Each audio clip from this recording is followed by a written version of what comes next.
and welcome to AEW Unrestricted. We are the official podcast of All Elite Wrestling.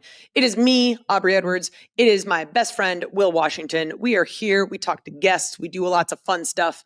And just to remind everybody, we are sponsored in part by Upper Deck. And I think we've got a little cool digital promo card set. Will, why don't you tell us about it? Yeah, we do. And you can claim your free 2025 AEW All-In digital promo card set from Upper Deck today. The set is only available until July 28th at 12 p.m. Pacific Standard Time. The link is in the show notes for this episode. All-In Texas digital promo card set has Timeless Tony Storm, Swerve Strickland, Willow Nightingale, Jon Moxley, Mercedes Moné, Kenny Omega. You want this set. Upper Deck is always the best at what they do. And again, check out that set. It's only available until July 28th at 12 p.m. And I've got my 2025 Upper Deck AEW cards. I got Excalibur. Nice. I pulled a bunch, and it just reminded me of how much of a good time we had in Mexico, because I've got like Swerve Strickland, who was a part of one of the gigantic, was he in the 14 or the 10 man? I can't keep track of it. He's in the 10 man. The 10 man, right. We got Nick Wayne, who wrestled in ROH against Teton. I got to do that match. Very exciting. We had Hologram, who was in an awesome 4-way. Oh man, Upper Deck really just hooking us up with all these. And then probably my favorite moment of Mexico is Hangman Adam Page opening the show with a promo completely in Spanish, which is great for someone who doesn't speak Spanish. Yeah, no, honestly, he had been kind of talking about that one for some time, and I was really looking forward to him doing that and to get to open the show and do that in Spanish the way he did. And the way it captured that audience, it was great. I think the entire Grand Slam Mexico experience is going to be one that's remembered in AEW history for a very long time. It was such a success, and for the fans to get to experience that the way they did and get to sing along with Mystico's theme song, it's again, there's nothing like it. I'm so glad we got to do it. We got to see so many sights and see so many old faces and new faces and make new friends. And speaking of new friends, I believe we are joined today by a new friend here in AEW. Who do we got, Aubrey? Today, we are joined by one of my new friends, our new friends, the finally All Elite, Josh Alexander. Hello, sir. How are you? Welcome. Glad you finally showed up here. Finally showed up, finally invited. We made it happen. Right? Yeah. Right, we made it happen. I mean, finally invited. I have to say, this is one of our most requested guests of the last month or so, almost 2 months. I feel like every time we post a new episode of Unrestricted, the comments were always, when are you going to have Josh Alexander? Got to have Josh Alexander. We need Josh Alexander on the show. So like the fact that we finally made this happen, I think is a bigger deal than, especially to the Unrestricted audience, than anybody realizes. Thank you for being here. Heck yeah. I'd like to hear that. Let's go. Yeah, you made a lot of people happy today. Speaking of happy, we were talking a little bit before we started this about just Mexico and how you'd been there a couple times before with TNA, but obviously this was very different experience. Like this is AEW's first time in Mexico, and we're in Arena Mexico, which, you know, is owned by CMLL. So there's a lot of guys who have been in Mexico before, but this is their first time in this building, including yourself. So what was that experience like, being able to perform in Arena Mexico? It was just completely different for me. Like when I did AAA shows for TNA, they had a working agreement and stuff, and like I have fond memories of that. Like I got to work Vikingo in front of that crowd, and I remember the pin happened at the end of the match, and I was like, damn, that was a good match. And then all of a sudden, like something beams me in the head, and I'm like, what's going on? And like something else hits me, and I'm looking around. All of a sudden, there's all these coins and bills hitting the ring, because I guess they really enjoyed the match, so they wanted to show us like love. So they're throwing, like, literally, I'm getting hit with coins from all angles and stuff.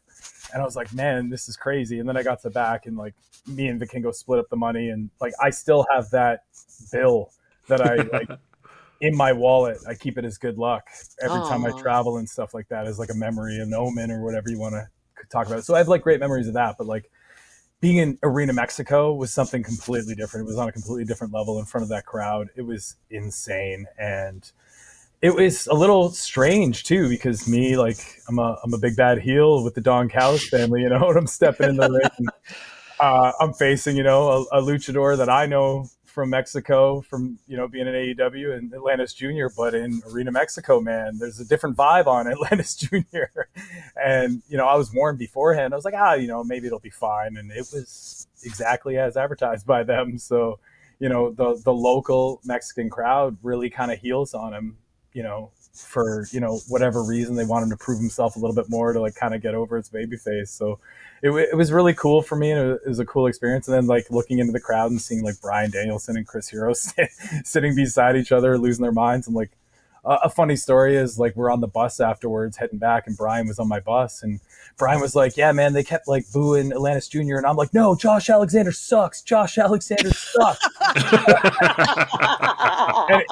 and he's like, I'm screaming it, trying to get people to catch on. And it just didn't catch on. And I was like, I get it, but like, man, the 16-year-old wrestling fan in me, you're breaking his heart right now. You know what I mean?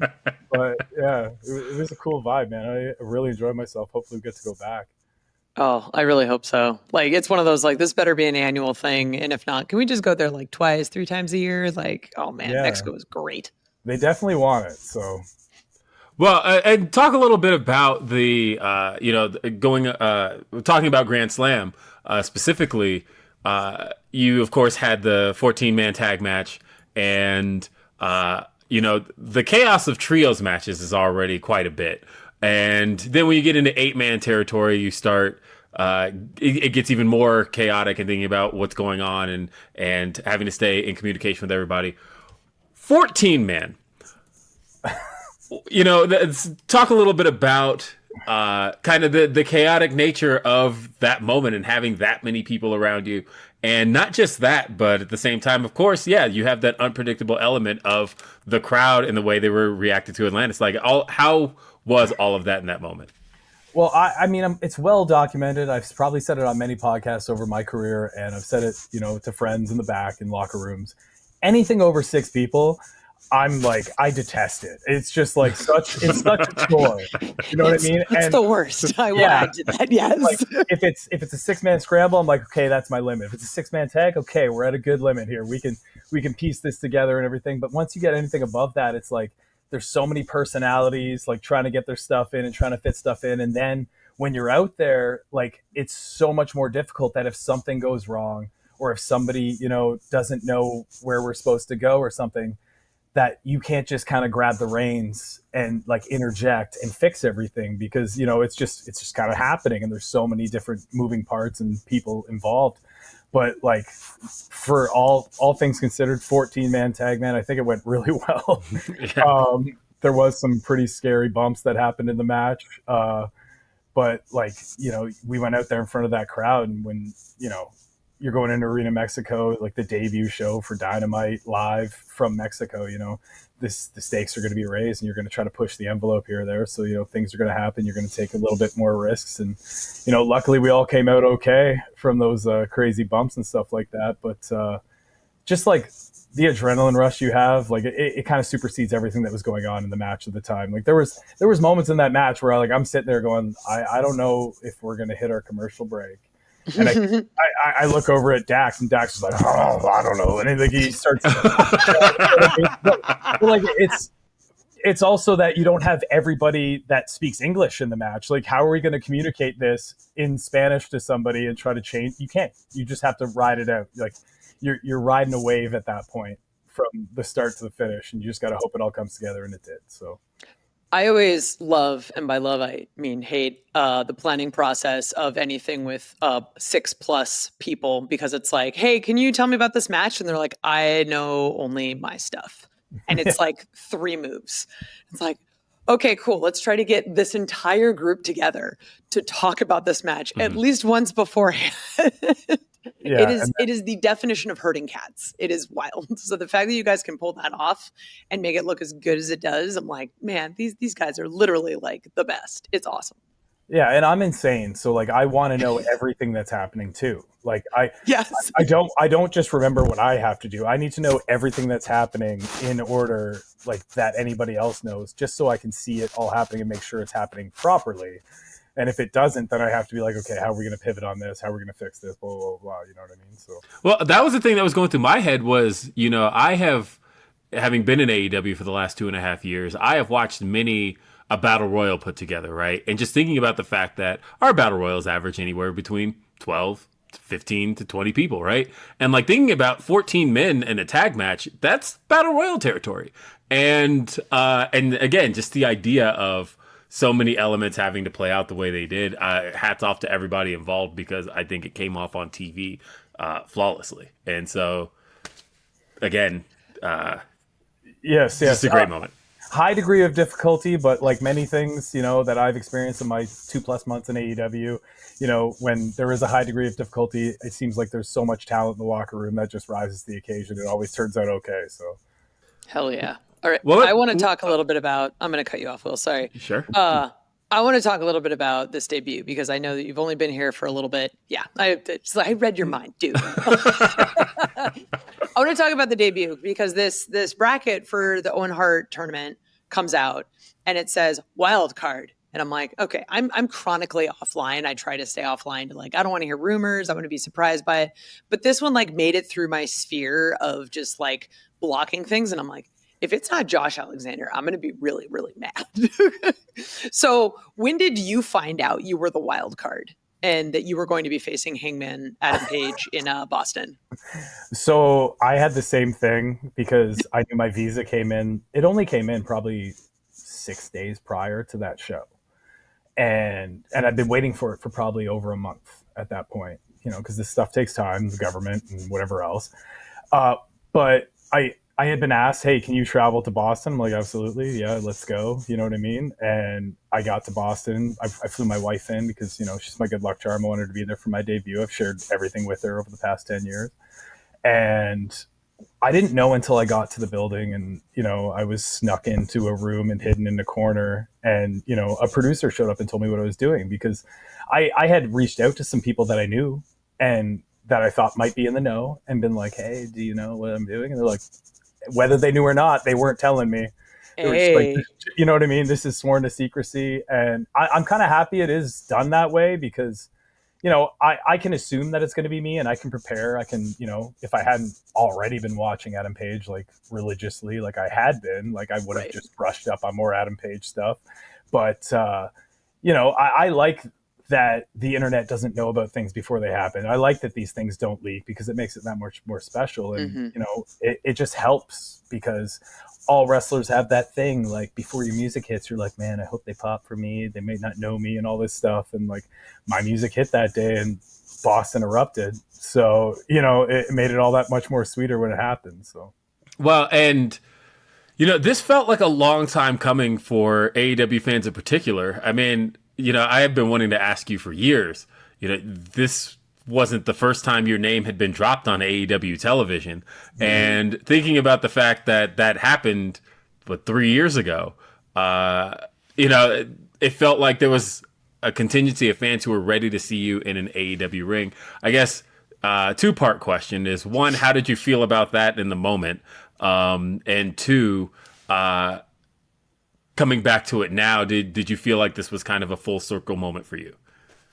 Yeah. Okay. So I'll start off at the very beginning, before this company even started, and I heard there was rumblings of it. I hadn't even been. I had done a couple explosion matches for TNA at the time, but they had never even mentioned being interested in me. And I had messaged some people that I knew that might be in the know, and I've been like, is there maybe a spot for, they confirmed that this might be a thing that's happening, and I was like, might there be a spot for this young Canadian independent wrestler, and they went, not right now. And I went, cool, because I was just an independent wrestler from Canada, who had broken his neck 2 years prior. So there was some uncertainty about me. So, I went to TNA and all that stuff. And then when Ethan Page, my former partner in the North, left TNA and came to AEW, I believe the assumption was that when my deal was up, I would join him and we would be running the North through AEW. And, that never transpired, because everything that happened for me in TNA, I felt, for my career, it was better for me to stay and establish myself as, a top talent and do main events and get that, experience and exposure on television. And I think it all paid off and happened exactly how it should. So that when that deal came up and, AEW was number one on my, choices of where I was going to go after TNA. As much as, I might have entertained everything and whatever else just to see what was out there, just for my own, like, kind of to just like be like, hey, are these people interested in me for real? Like, is this a real thing? Like, I just wanted to know. And then when I got like the yes, I was like, cool, but I'm going over here. Like, this is what I want to do. This is what I wanted to be for a long time. Just for the self-satisfaction of it. Just coming here and then finally getting, when I got that pop on that entrance, like I was so nervous. And it's just because I'm sure you guys have heard it on this podcast 1,000 times and every other wrestling podcast. Wrestlers are so insecure at the end of the day. Oh my God. Especially as baby faces, because you having people like you and want to see you is way more difficult than walking out there and, being like, hey, the Boston Celtics are terrible guys. And I'm wearing a Lakers jersey on my debut. Like, everybody's going to boo me then or something. But it was just like, you summed it up. This is a full circle moment of like, I've wanted to be here since before this company's inception. And now that I'm here, it's just off to the races, and it's just building blocks, starting from square one, and we're going to see where it goes. Hell yeah. Okay, we got more to talk about on this and more coming up on AEW Unrestricted. But first, a quick break, so stay tuned.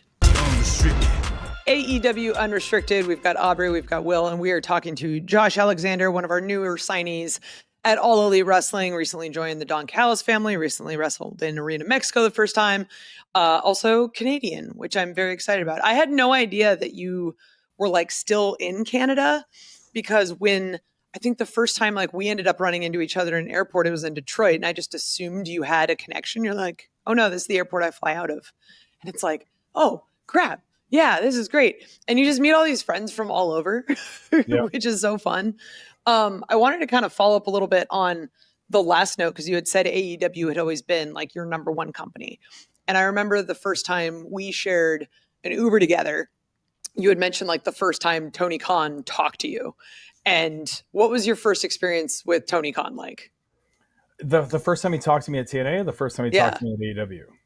TNA. Okay, so we'll tell both stories. Yes. I mean, they're very similar, but one, he wasn't my boss, so he showed up with I believe it was when Kenny was showing up, when he was world champion, TNA world champion, obviously. And I think it was right before I was wrestling my like 60+ minute Ironman match against TJP in front of no crowd.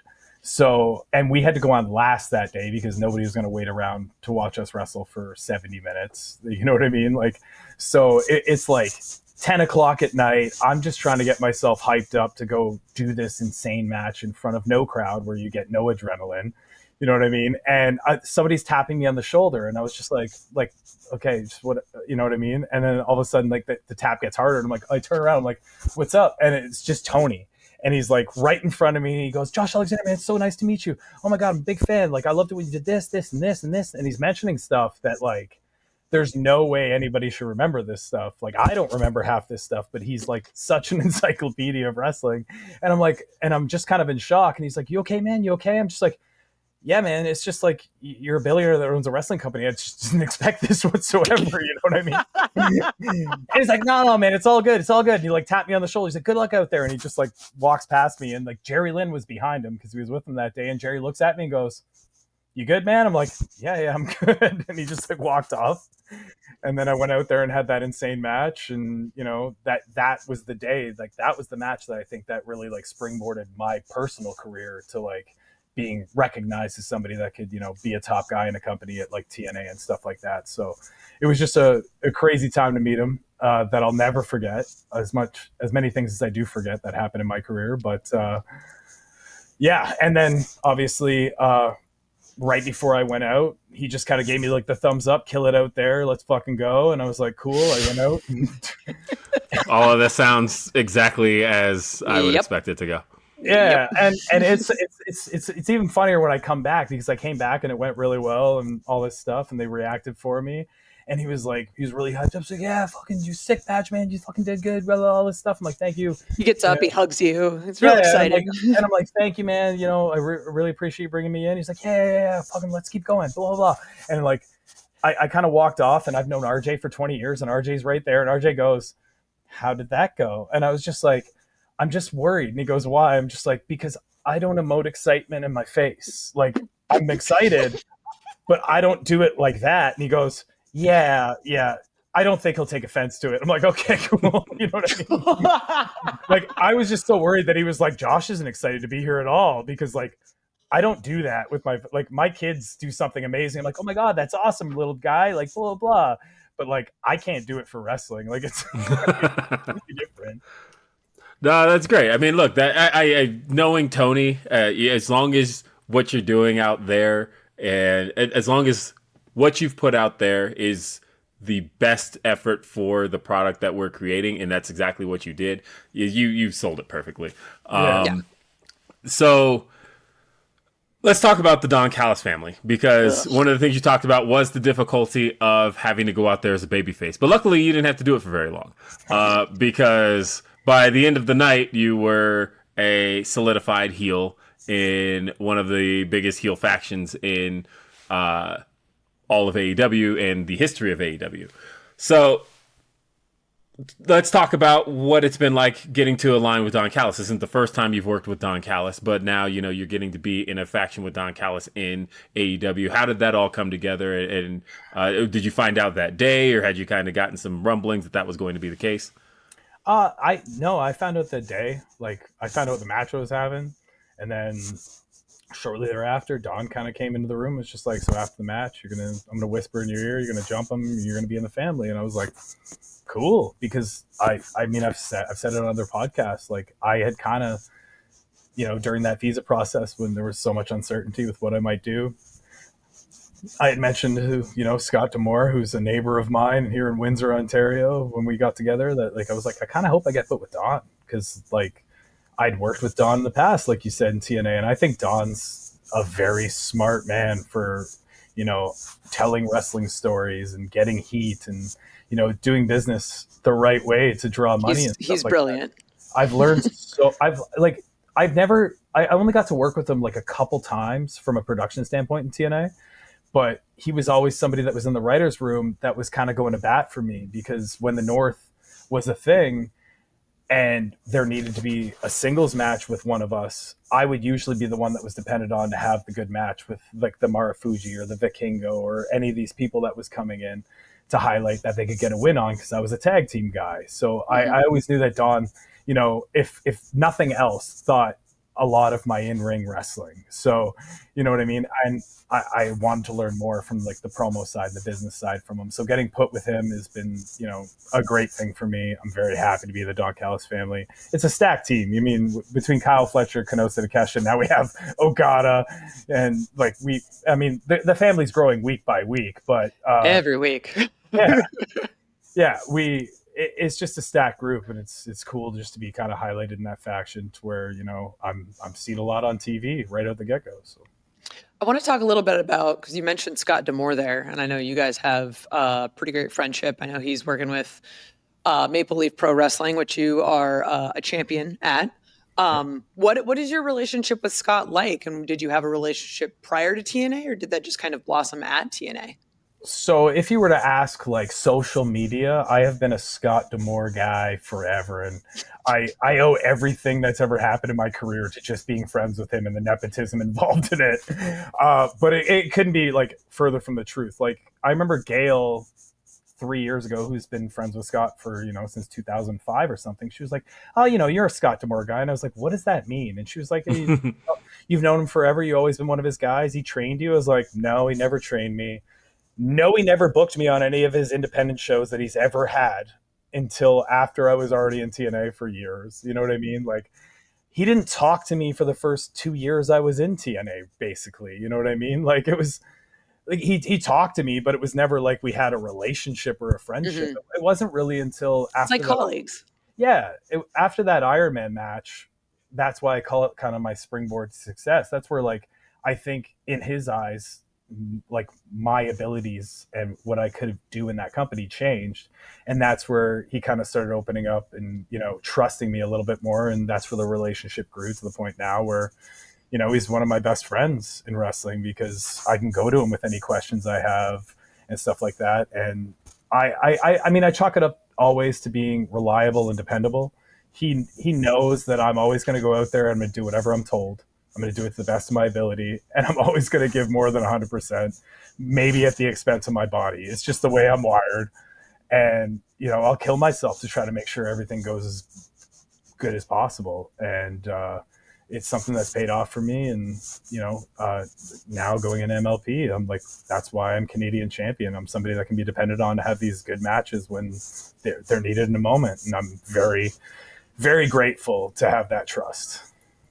Well, and when you really think about kind of the launch of Maple Leaf in the last year and how everything had kind of come together, and you think about the brand that Scott has been trying to build with this, I don't think, and this isn't just me speaking to blow smoke toward my guest, I genuinely think when you think about what Maple Leaf Pro represents and what it's supposed to be and who Scott D'Amore is and the product he's trying to put forward, I don't think there's a better face for it than Josh Alexander. I think that when you think about who you are as a performer, what you bring to the table in the ring, and then, we'll talk about it in a little bit because of how it all came together, but you have such a unique presence and look to professional wrestling that it comes together in such a badass way that for a company like Maple Leaf to launch the way it has, you as champion makes the most amount of sense. Yeah, I kind of pigeonholed him into booking me in this way. Because, it was after I came back from my neck surgery, I had not been banned, but I've been told if I travel to America without a visa for wrestling, I would be banned. So I just kind of relented myself to being an independent wrestler in Canada. And I was like, oh man, if I do this just on weekends, it makes me happy, that's fine. But it didn't mean I stopped trying. And what I kept doing was trying to get more eyes on Canadian independent wrestling as much as I could and grow it. And because I love Canadian wrestling, like if I didn't discover the independence and the wrestling community here in Canada when I was 18 years old, like I would be dead in jail or something else, because like I had nothing going for me. Wrestling is what made me become a responsible adult so I could fund and support my wrestling habit that I had. You know what I mean? Like that is not the phrase I expected to ever hear about like being an adult and wrestling, because it's oftentimes the exact opposite.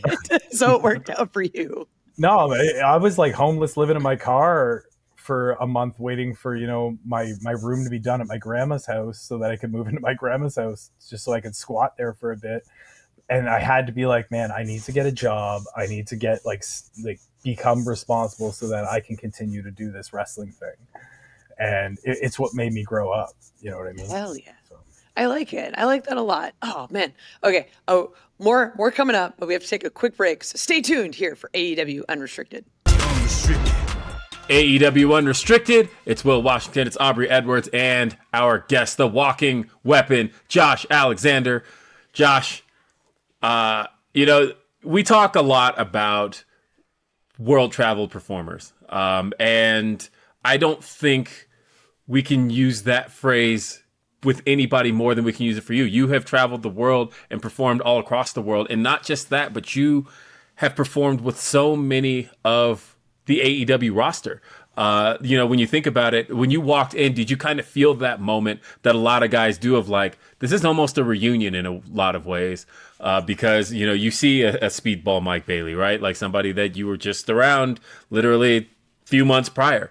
But then you've also gotten to work Will Ospreay recently. And so how did it feel walking into that locker room and embracing some of the familiar faces? Oh, it was great. Like you name those names right off the top. You can name somebody like Daniel Garcia. He started wrestling in Buffalo. So this guy's having his first matches. Yeah, there you go. He's having his first matches mainly in Ontario because it's the closest drive and we have such like a high volume of shows. I got to see him come up in wrestling from the very start. I had some of his first matches. I wrestled him, a dozen times through his first 150 matches. You know what I mean? Like a guy like that. Like there's so many people in that locker room that I've crossed paths with over my 20 years of traveling around. Like I said this to somebody recently. We were having a chat. Like I wouldn't be where I am today if it wasn't for Matt and Nick Jackson.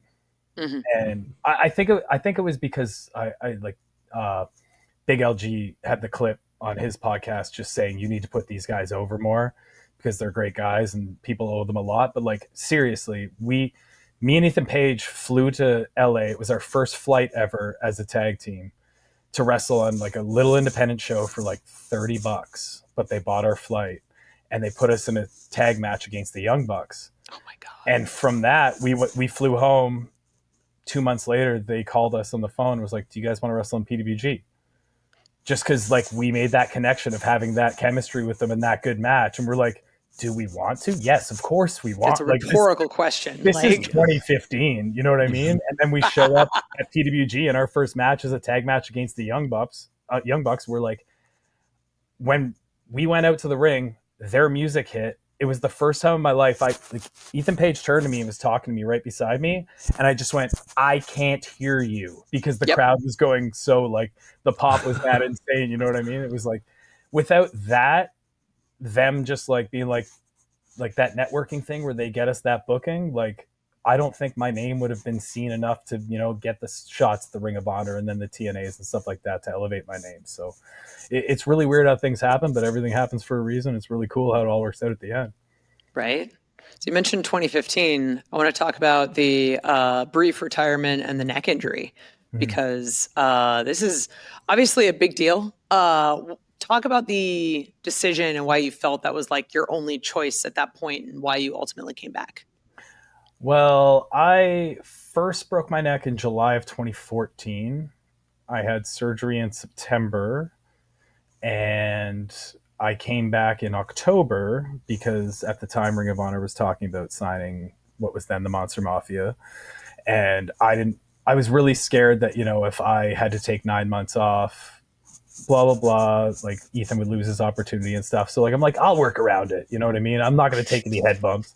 So like a true wrestler. Which turned out to be pretty, you know, stupid, because I re-broke it in March of the next year, 2015. But my first son, Lucas, had been born in December of 2014 at that time. So I'm under a great deal of stress. And the second time I broke it, the doctors were just like, we're going to have to fuse 2 levels. There's no way you're going to be able to wrestle again, yada, yada, yada. And I was just, by then I was done. Like I had just recovered from one, you know, atrophied arm from my first neck break to now having my second arm now atrophied on the other side. And I was just like exhausted. And I was just like, I've been chasing this dream now for like, I don't know, 12 years or whatever it was. And I'm just like, it's not going to happen for me. It's fine. I'm going to go be a dad and support my family. And I woke up from surgery and he was just like, oh, we didn't have to fuse 2 levels. And I was like, why? And he's like, oh, you know, it wasn't as bad when we opened it up. It was just like, there was bones in your spinal column, so we removed it. You should be fine. Just, you know, do 9 months of rehab. And I'm just sitting there like, I just retired. Ooh, I got chill. Like that just made me shudder so hard. My God. Yeah.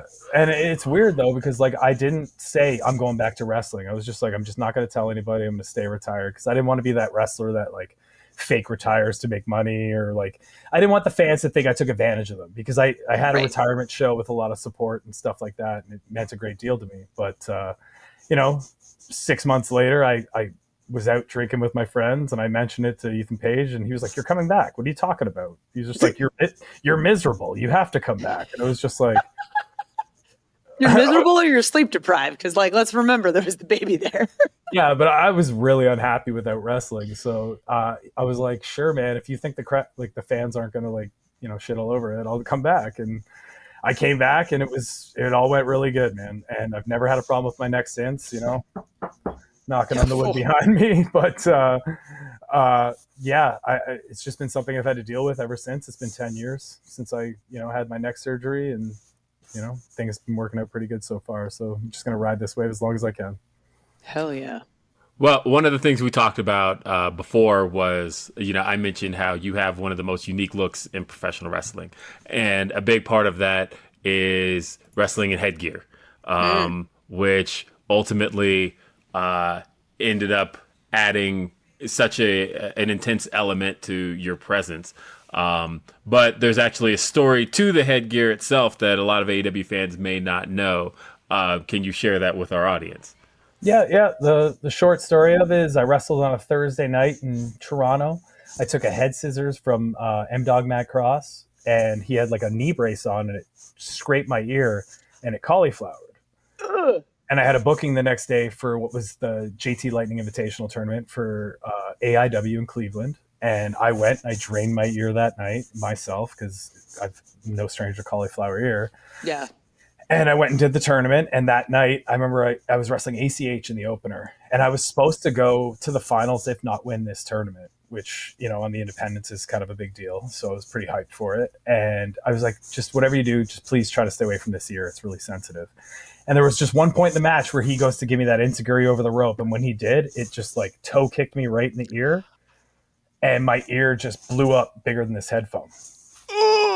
And I remember Dolph Ziggler was in the audience that night, Nick Nemeth, because he used to come to those shows because he lived in Cleveland just to watch.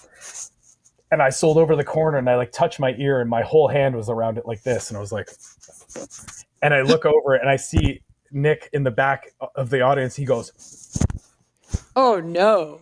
Like that. And I was just like, oh, I'm messed up. I don't know what's going on. And yeah, I went to the hospital in Cleveland. They drained it and lanced it and whatever else. And I went back and I did like some storyline in the second round where they laid me out and that moved on to whatever. But when I went back home, it had already blown up again.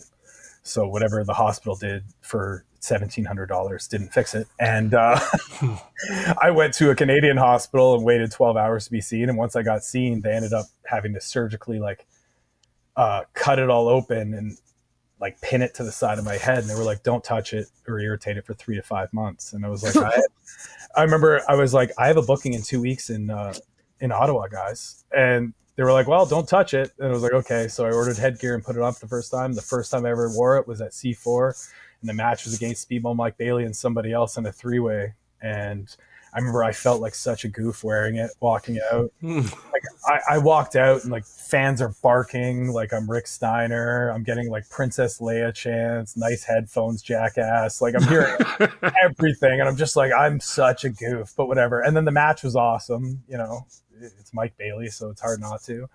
And I came to the back and I was just like, damn, that match went well. And I was just like, I need to get rid of this headgear. And Ethan Page walked up to me and says, you're never taking off the headgear.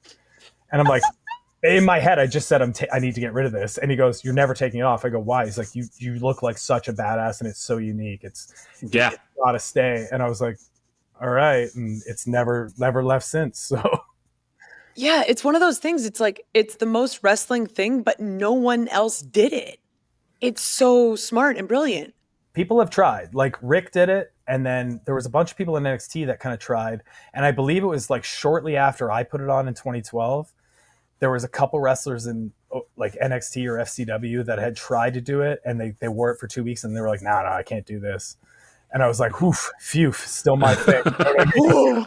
But yeah, it's a very polarizing thing. Like even to this day, like, you know, with social media and stuff like that, like my AEW debut, everybody's like bigging you up online and stuff like that. And it's nice to read these things and you got, who's this jackass in headphones or something like that. You know what I mean? And like, he looks so dumb. And you're like, oh man, you can't please everybody, whatever. I think it's like a different silhouette, which is ultimately in wrestling, like what you're looking for. You're trying to figure out a way to like stand out visually so that when someone's looking at you going, what makes this guy different? And then you draw them in with your wrestling and it's like, oh shit, this guy's actually really friggin' great. So forget about the headphones, the headgear, whatever you want to call it. Like it's just friggin' badass. I think it's been 13 years. I got the thickest skin in the world for this headgear. Right. Now it ain't bothering me. For what I say at like seminars or with my students at the Can-Am Wrestling Dojo, it's like wrestlers need an identifier. So if you go to a show and, you know, only half the audience is going to remember your name because they're hardcore fans. Everybody else, when they leave the show, they'll be like, oh man, I like the guy with face paint that did like the clown thing. Oh, I like that guy with the headphones on. You know, at least it's something for somebody to remember you by. Yes. Yeah. The show. So. Well, the last question I want to leave you with then is I want to bring it back to where we started this segment, where I talked about some of the familiar faces you saw in the locker room when you first got to AEW. But now I want to ask you about some of the unfamiliar faces, some of the people you've never gotten to step in a ring with. And AEW is where the best wrestle. And we do have such an incredible roster. Who are some of the people that you're looking to tie it up with in the time that you're with AEW? Okay, so I've answered this question a few times since I've come in, but those 4 names will not change. I'd never wrestled Adam Page or Brody King in singles matches before I came to AEW. That's already happened. That's been awesome. Very happy about that. But Chris Jericho, Edge, and Kenny Omega for the Canadian history of Canadian wrestlers. Dude. I've never been in the ring with any of them. That's something I want to have happen really badly. And Swerve Strickland. Those were the 4 that I've named every single time because I've never wrestled any of them. And if you're talking about like just body of work of something somebody's done in the past 2 to 3 years to just elevate themselves from an in-ring perspective, storytelling perspective, a character perspective, I think Swerve's top of the list from what I've seen just watching AEW. So that's always been on the list. But then you have, the Darby Allins. I've never had a match with Darby. It'd be crazy. That just sounds awesome to me. Just thinking about, dude. Especially just thinking about Darby as with his amateur background and everything. Like, my God, that sounds like that would be amazing. Hell yeah. Hey, Will, a guy in creative, wink, wink, nudge, nudge. Maybe make this happen. But guys, the list keeps growing. Kota Ibushi just showed up on Saturday. You know what I'm saying? And like, I take exception to him kicking me in the head. So if we want to follow that up with a singles match, I'd be more than happy to oblige everybody. So boom, there we go. Oh my God, this conversation's been so great. I feel like we could go on for like 3, 4, 5 more hours because your body of work is so great. It speaks to who you are as a person, the excellent wrestler that you are. I'm so happy you're at AEW and that you finally decided to join us. We're the best wrestler. Finally decided. Yeah, it was all on me, guys. I was just, biding my 100% time. on you. 100%. Just making us all wait. I appreciate that.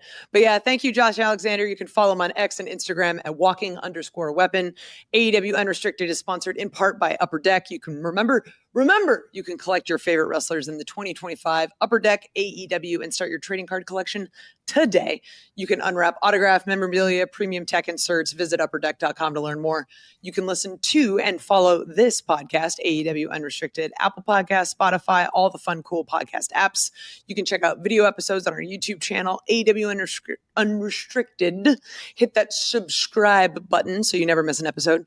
And if you're not an AEW insider, you can get early access to ticket pre-sales, special merchandise offers, and more straight to your inbox. You can just sign up for AEW Insider Newsletter today at AEWTIX.com. Don't forget, AEW Dynamite on TBS Wednesday nights at 8 p.m. and streaming on Max. AEW Collision live every Saturday at TNT and streaming on Max. ROH streams every Thursday on Honor Club. I'm Aubrey Edwards. That's Will Washington. Thank you so much for listening to AEW Unrestricted. Peace out. Bye.